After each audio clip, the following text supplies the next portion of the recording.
플루타르크 영웅전. 왜냐하면 이미 포키스인들과 플라타이아인들이 테베스의 침해를 받았었다고 호소해왔기 때문이다. 그는 다른 나라에게 본보기라도 보이듯이 사드들과 마케도니아의 빈객 전부와 핀다로스의 자손들과 이번 결의에 반대한 사람들을 제외한 모든 주민들을 노예로 팔아버렸다. 이때의 전사자는 6천에 이르렀다.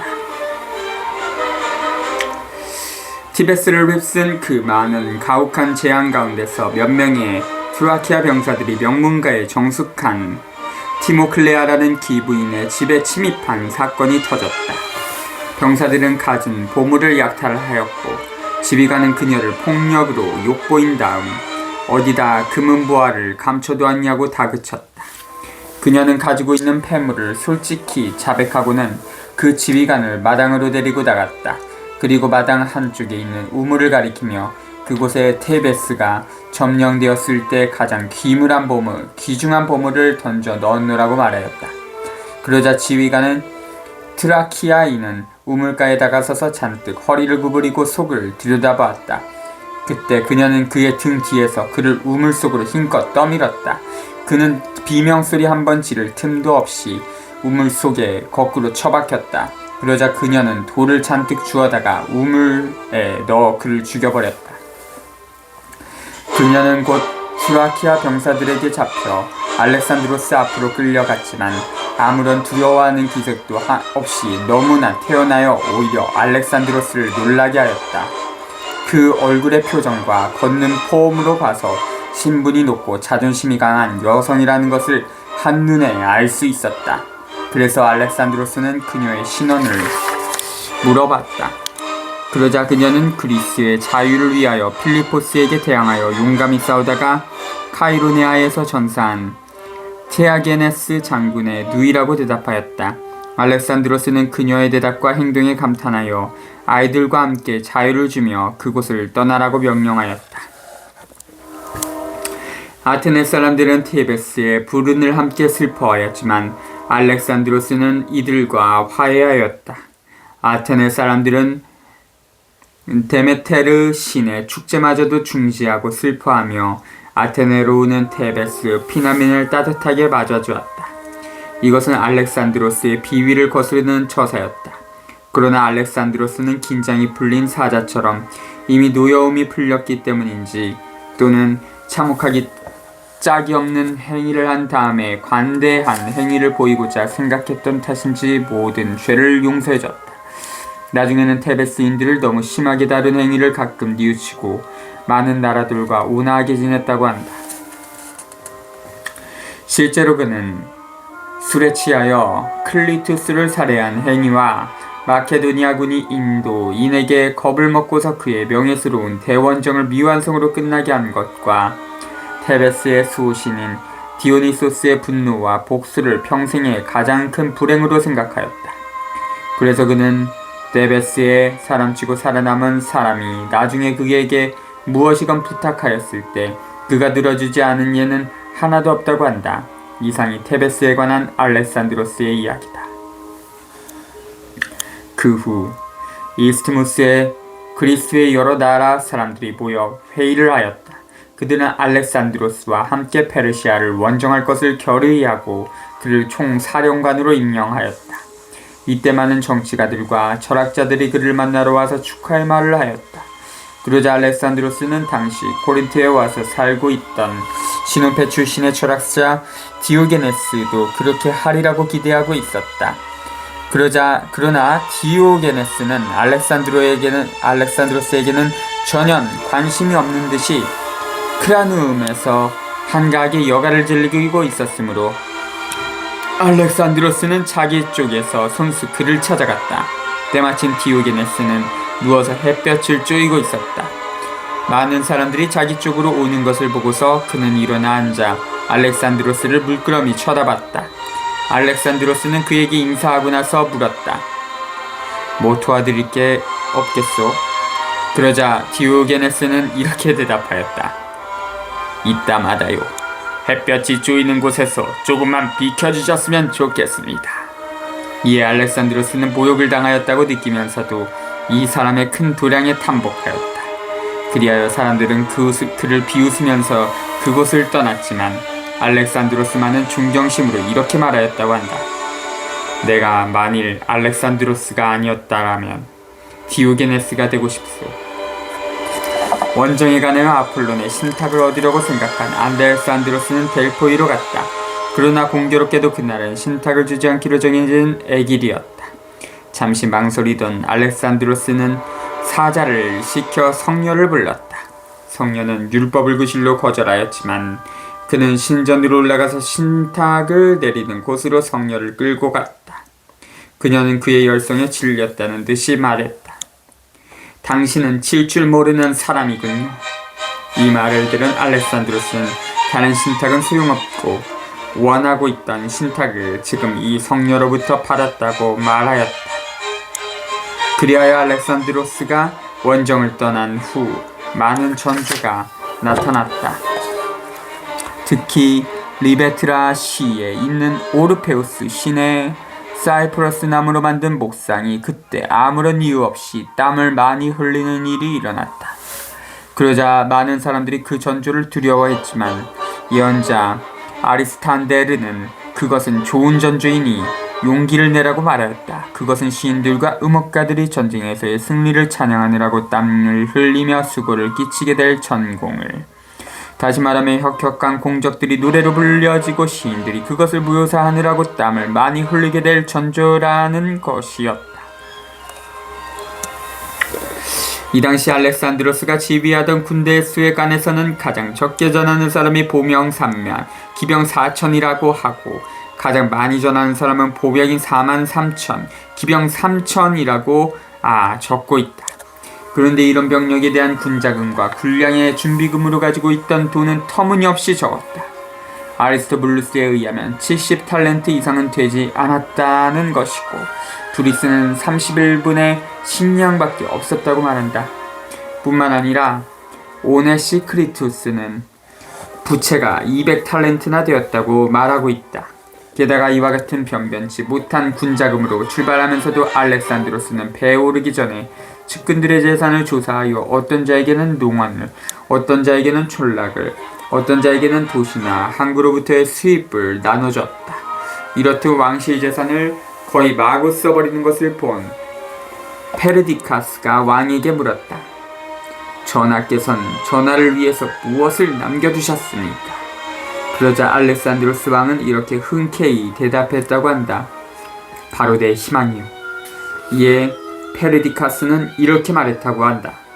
그렇다면 대왕을 모시고 출정하는 우리들도 재물 대신에 그 희망을 나눠 가지기로 하겠습니다. 페르디카스는 자기에게 할당된 재산을 반납하였고 다른 측근들도 모두 반납하거나 더 받기를 원하는 자들에게 기꺼이 나눠줬다. 이렇듯 알렉산드로스 왕 시대의 국가재산은 개인에게 나누어져 없어지고 말았다.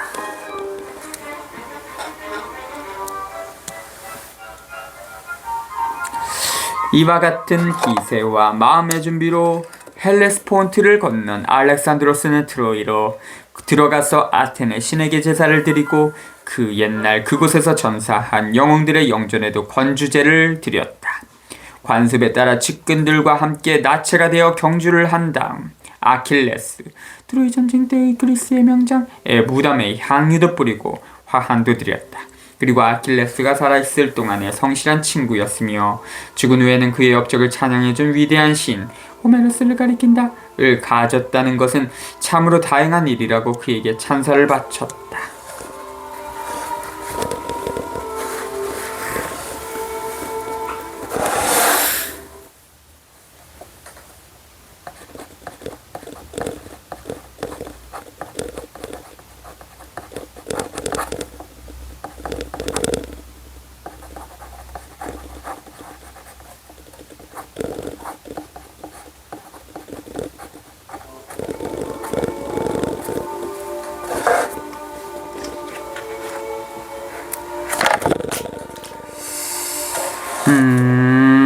그동안 페르시아 왕 다리우스의 장군들은 대군을 집결하여 그라니쿠스 강의 도강점에 포진하고 있었다. 그곳은 아시아로 들어가는 입구요. 아시아를 지배하는 출발점이어서 그곳에서 전투가 벌어질 것은 두 군대에게 있어 필연적이었다.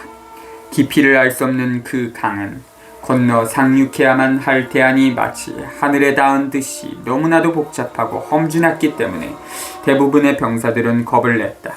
그 중에는 달에 관한 율법만큼은 지켜야 한다고 주장하는 병사들도 있었다.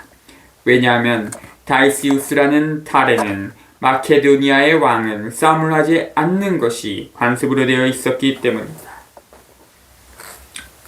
그러나 알렉산드로스는 그것은 문제될 것이 없다고 일축하고 마케도니아의 제2월을 다이시우스 달 대신에 아르테미시움 달이라고 부르라고 명령하였다. 또 파르메네오가 그날은 벌써 시간이 너무 늦었기 때문에 위험하니 싸우지 말라고 충고하였지만 그라니쿠스 강을 건너기를 두려워한다면 헬레스폰트에게 욕먹이는 결과가 되는 것이라고 말하고서 기병대 13을 이끌고 강으로 뛰어들었다.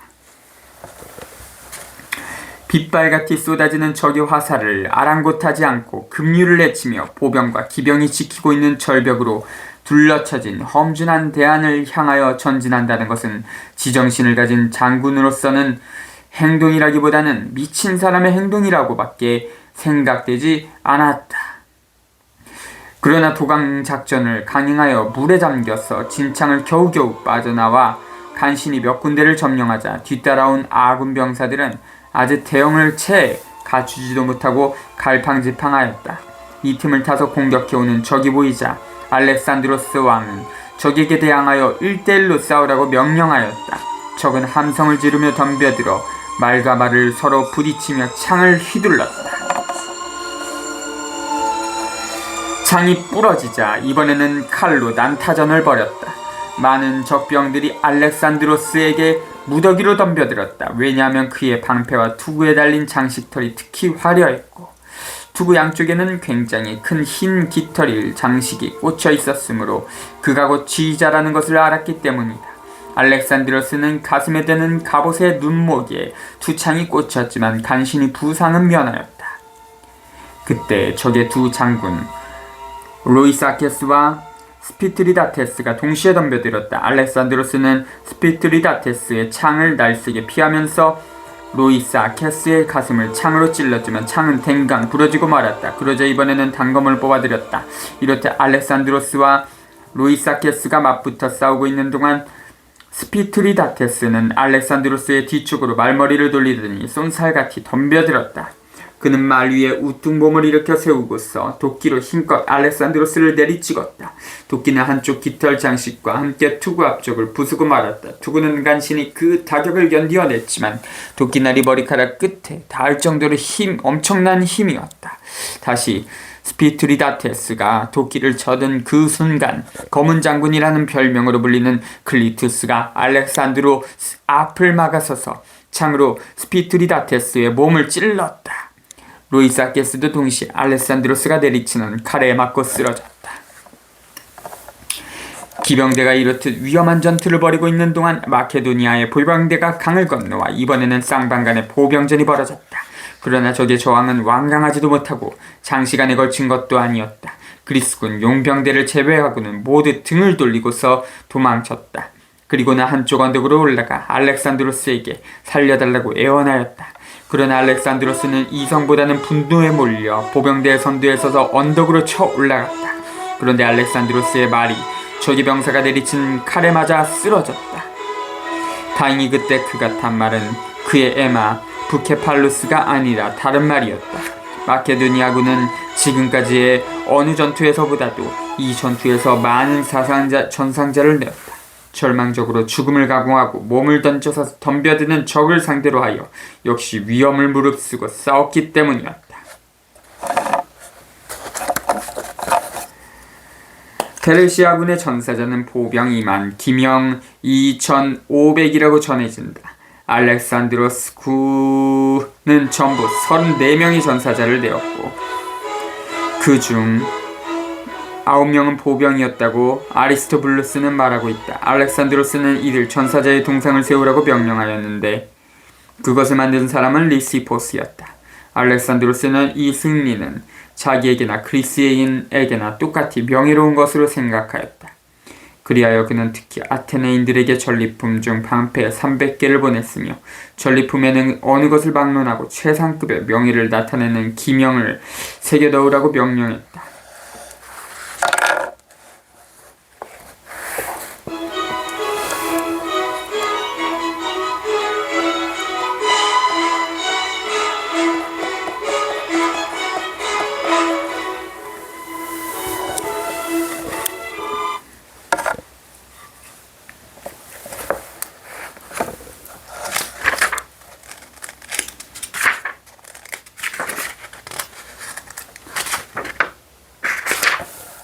빌리포스의 아들 알렉산드로스 및 스파르타인을 제외한 모든 그리스인이 아시아에 사는 야만인을 정복하고 이 전리품을 얻어놓아. 이 기명은 마케도니아 왕 알렉산드로스가 그리스군 총사령관으로서 페르시아 원정길에 올라 그 원정이 전 그리스적 사업으로 이루어진 것을 가리킨다. 스파르타인은 이것을 가담하지 않고 반마케도니아적 행위를 공공연히 자행하였다. 그는 많은 금술잔과 진분홍색 옷과 그 밖에 페르시아인으로부터 빼앗은 것 중 개인적으로 쓸 것 약간을 제외하고는 모두 그의 모친에게 선물로 보냈다. 이 전투가 있은 뒤로 모든 상황이 일시에 알렉산드로스에게 유리하게 전개되어 갔다. 그 결과 지중해 연안에 대한 페르시아 군의 패권의 중심이라고도 할 수 있는 사르다스를 손안에 넣었고 그 밖의 지방도 그의 점령하에 들어왔다. 다만 할리카르나소스 시와 밀레토스 씨가 저항하였으므로 무력으로 이들을 점령하고 그 영역 전부를 손안에 넣었다. 하지만 그 후로는 한동안 공격 목표가 없어 오히려 그를 난처하게 하였다. 그런 그에게 나타난 것이 막강한 다리우스 왕이었다. 그리하여 그는 자신의 전부를 걸고 다리우스 왕과 싸워볼까 하고 망설이기도 하고 아니면 연안의 여러 지방과 물자를 손안에 넣은 다음에 자신의 힘을 강화하여 다리우스 왕을 공격할까도 생각해왔다. 그때 리키아의 크산토스 씨 부근에 있는 샘이 저절로 분출하여 그 속에서 청동판이 튀어나왔는데 그 청동판의 고서체로 페르시아의 지배가 그리스인에 의하여 정복되고 그 끝을 맺게 될 것이라고 똑똑히 새겨져 있었다고 전해지고 있다. 이것의 힘을 얻은 알렉산드로스는 킬리키아로부터 포이니키아까지의 해안을 서둘러 정복하였다. 그가 팜필리아의 해안을 지나려 할 때 그렇게 산압된 바다가 잔잔해져서 알렉산드로스는 급속도로 빠져나갈 수 있었다. 그러나 이런 변한 바다의 모습은 사가들의 경탄과 과장의 원인이 되었다. 평시에는 바다에서 광란이 밀어닥쳐 산을 잘라낸 듯한 절벽에 바위가 어쩌다가 그 모습을 드러낼 정도였다. 그런데 이때만은 그 어떤 기적이 생겨서 바다가 잔잔해지며 알렉산드로스에게 행운을 주어 진격할 길을 허용하였다는 것이다. 메난데르도 분명히 이 기적을 그의 희극 속에서 다음과 같이 암시하고 있었다.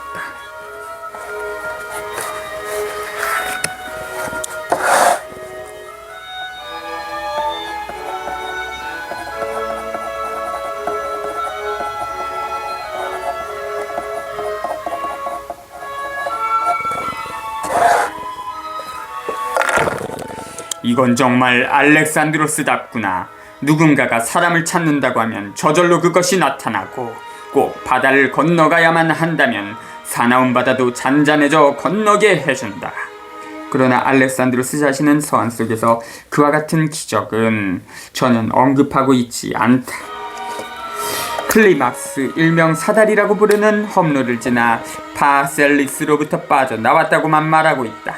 그렇기 때문에 이 도시에서 며칠을 보냈다. 그 동안에 파셀리스 사람 테오덱테스의 조상이 이 도시에 광장에 서 있었다는 말을 듣고 많은 화환을 이 철학자의 조상 앞에 바쳤다. 그것은 아리스토텔레스와 이 철학자의 지혜에서 배운 바가 큰 데서 온 애정에서 갸륵한 경의를 표하기 위한 것이었다. 알렉산드로스는 다시 피시디아인들 가운데서 반항하는 자들을 항복시키고 프리기아를 점령하였다. 그리고 옛날에는 미다스국의 수도였다고 전해지는 고르디움을 점령하고 거기서 산 수나무 껍질로 엮은 박질로 동여 매어진 그 유명한 전차를 보았다. 이것에 관하여 원주민들이 믿고 있는 이야기에 의하면 그것을 맨 매듭을 푸는 자가 전 세계의 왕이 될 운명을 지게 된다는 것이었다. 매듭을 몇 가닥이 밧줄로 되어 있었는데 그 끝이 눈에 띄지 않도록 몇 겹씩 꼬아서 묶여 있었다. 따라서 그 푸는 방법을 알지 못하는 알렉산드로스는 칼로 매듭을 잘랐다. 그랬더니 거기에서 몇 가닥의 밧줄이 끝이 나왔다. 그러나 아리스토블루스가 전하는 바에 의하면 알렉산드로스가 끈으로 동여맨 못을 수레체에서 뽑았더니 모든 매듭이 쉽게 풀려서 그는 멍에마저 뽑아버렸다고 한다.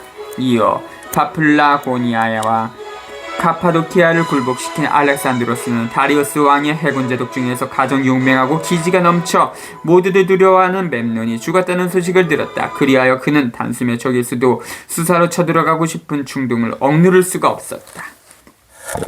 그러나 60만이나 되는 대군을 거느린 다리우스 왕은 이미 수사를 떠나 있었다. 게다가 페르시아의 점술가들은 알렉산드로스의 환심을 사기 위하여 그가 꾼 꿈을 제대로 해몽하지 않고서 좋게만 해석하였기 때문에 그는 용기를 얻었다.